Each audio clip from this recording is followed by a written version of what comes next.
당신과 함께 성장하는 경제 재테크 유튜브 채널 당장TV입니다. 당장TV에서는 증권사 리포트, 뉴스를 통해 종목별 주요 이슈를 소개합니다. 당장TV는 종목 추천을 하지 않습니다. 종목에 대한 전문가 의견을 같이 고민하고 뉴스 검색을 통해 최근 이슈를 같이 알아보는 채널입니다.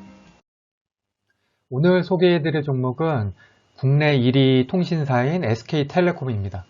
SK텔레콤의 시장 점유율은 무송통신 사업 부분 47%, 초고속 인터넷 부분 29%, IPTV 부분은 약 한 30% 정도입니다. 자회사는 SK하이닉스, SK브로드밴드, 11번가 등 총 48개입니다. 주가는 3월 5일 기준 24만 4천원이고 오늘은 0.2% 상승한 24만 4,500원의 종가를 형성을 했습니다. 52주 최고가는 27만 4,500원이고 52주 최저가는 16만 4천원입니다. 외국이 지분율은 36.36%고요. 수익률을 살펴보시면 아시겠지만 코로나 장세 이후에 1년째 횡보 중에 있습니다. 매출액은 꾸준히 성장을 하고 있고요. 영업이익도 계속해서 성장을 하고 있습니다. 순이익 같은 경우에는 2019년에 5G 관련 투자비 마케팅 증가로 감소를 했다가 다시 지금 회복을 하고 있고요. PER은 11.8 수준으로 무난하다고 할 수가 있습니다. 오늘 살펴볼 증권사 리포트는 이베스트 투자증권 이승웅 애널리스트의 1위 사업자 숨겨진 가치입니다. 먼저 5G 가입자가 계속해서 증가를 하고 있기 때문에 MNO, 이게 모바일 네트워크 오퍼레이터죠. 그 이동통신 사업 시장의 안정적인 성장이 지속되고 있다. 그리고 또 5G 관련돼서 SK텔레콤의 마켓시어가 46.3%인데 요거는 이제 상용화 초기에 비해서 15% 이상 상승을 한 것입니다. 그 다음에 두 번째는 SK브로드밴드가 두 자릿수 성장을 하는 등 자회사가 계속해서 성장을 하고 있다는 것도 강조를 하고 있고요. 마지막으로 IoT 사물인터넷이죠. 사물인터넷 부분 시장 점유율도 37.4%로 1위 사업자를 유지를 하고 있다고 하고 있습니다. 좀 더 자세히 살펴보면은 SK텔레콤의 5G 가입자 수와 함께 5G 비중은 가파르게 성장하고 있는 것을 알 수가 있고요. 또 경쟁사인 KT랑 LG U+의 5G 마켓시어가 감소를 하는 만큼 SK텔레콤의 5G 마켓시어는 계속해서 증가를 하고 있습니다. 여기에다가 5G 중저가 요금제가 출시가 되면은 기존 4G 이용자들의 5G 전환율이 빠르게 이어질 수가 있습니다.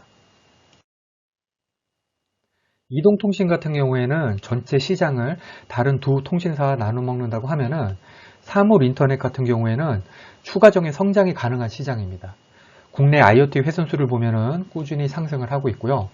이 중에서 차량용 통신 회선만 360만 대고요.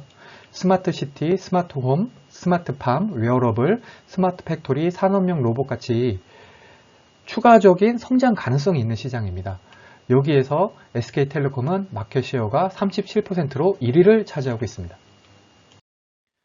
다음은 이번 증권사 리포트의 주제인 숨겨진 가치를 찾아서인데요. 중간 지주회사로의 전화를 통해서 숨겨진 가치를 다시 찾게 된다는 것입니다.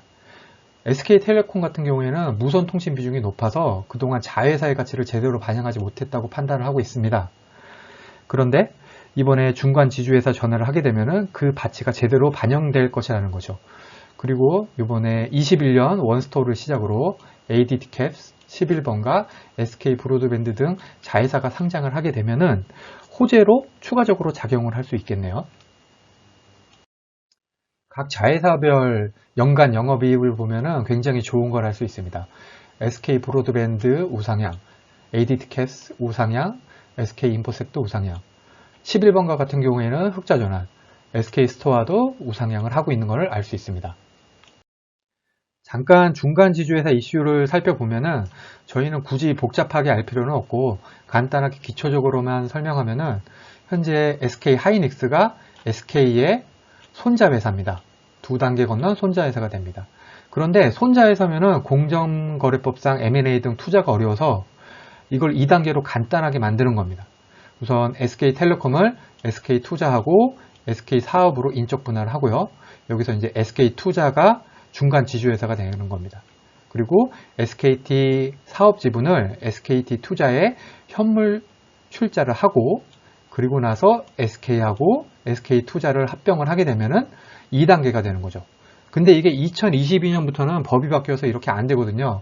그래서 아마도 올해 안에 인적 분할을 하지 않겠냐는 겁니다.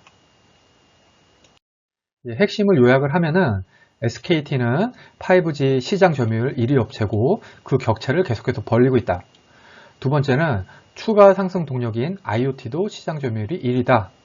그리고 중간 지주회사 전환이 예상이 되고 이렇게 되면은 자회사 가치가 재조명이 되어서 주가가 오를 것이다라는 겁니다. 증권사 목표 주가는 34만 원이고요. 오늘 종가 기준으로 하면은 40% 정도 수익률을 제시하고 있습니다. 그럼 SK텔레콤 뉴스를 몇 개 같이 보시죠. 먼저 오늘자 뉴시스 기사입니다. SK 자회사인 ADT캡스랑 SK인포섹이 통합법인을 출범을 했다. 그래서 이제 박진효 ADT캡스 대표는 통합법인인 ADT캡스가 뉴 ICT 기반의 대한민국 넘버원 융합 보안 전문회사로 도약할 것이다 라고 얘기가 되고 있네요.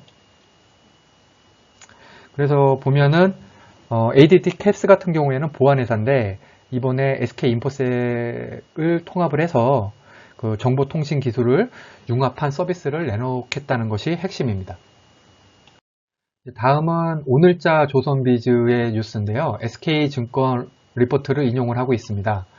그래서 SK증권에서는 이제 코스피 지수 변동 확대에 따른 대안으로 통신업체가 부각이 되고 있다. 왜냐하면 통신주는 실적이 안정적이고 배당 수익률이 높기 때문에 변동성 장세에서 투자 매력도가 높다고 하고 있습니다. 특히 그 SK텔레콤을 최선호주로 꼽았는데요. 그 이유는 자회사 11번가가 아마존과의 협업을 준비 중이고 있고 우버와의 합작법인 설립을 앞두고 있다는 이유 때문입니다. 마지막으로 1월 27일자 머니투데이 기사입니다. SKT 분할이 개미들에게 유리한지 불리한지를 살펴보고 있는데요. 먼저 김홍식 하나금융투자연구원은 SKT 사업회사의 시가총액은 확대될 가능성이 높지만 SKT 중간지주는 SK와의 합병 우려로 장기 저평가 국면으로 이어질 가능성이 높다라고 봤고요.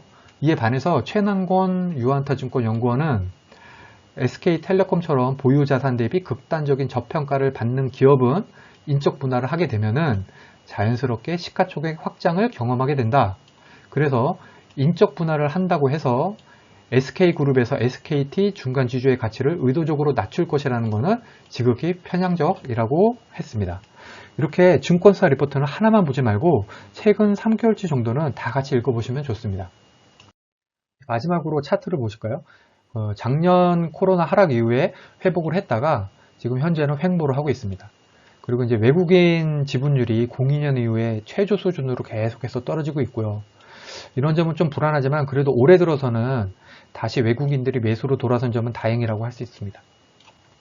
개인적으로 이렇게 인적 분할 등 불확실성이 있는 경우에는 좀 더 지켜봤다가 매수 타이밍을 재는 것이 좋지 않을까 생각을 합니다.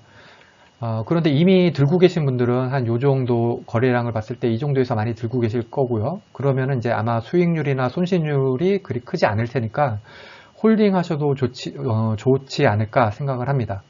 이상으로 SK텔레콤 증권사 리포트 및 뉴스 분석을 마치겠습니다. 시청해 주셔서 감사합니다.